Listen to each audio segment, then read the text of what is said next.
their purse strings a little tighter, right, because they don't want to let the money go. So those are tough to sell. So you have to what? Sell the value. Complacent, I think, is the worst sale. And the only way to sell a complacent person is to make them constructively discontent. Who knows what I'm talking about when I mean constructively discontent? Ernest Dichter, the famous advertising executive, said this, that in order to motivate people to buy, we have to make them constructively discontent. And I said, that's such a cool phrase. What does he mean by that? Let me give you an example. You remember back in the day when you had 8 tracks? Who's with me? Everybody else is going, oh, dude, I'm not raising my hand on that one. We had 8 tracks, right? And we were all happy with 8 tracks. So somebody says, look, we can make it what? Smaller. So now we were discontent with our 8 tracks when we went over to the what? The cassette, right? We're all happy with the cassette. And then they came out with the what?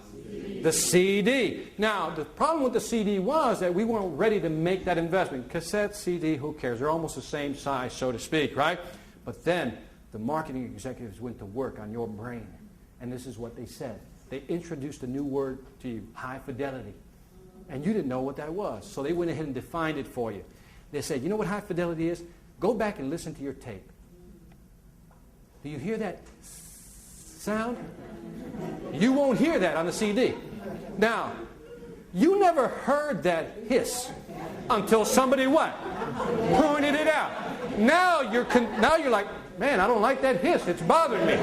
Now you're what? Constructively discontent.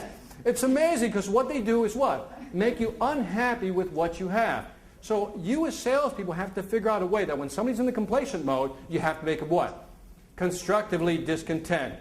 In the workshop, we'll go into more detail of how do you get somebody out of the concerned mode and how do you take advantage of opportunities.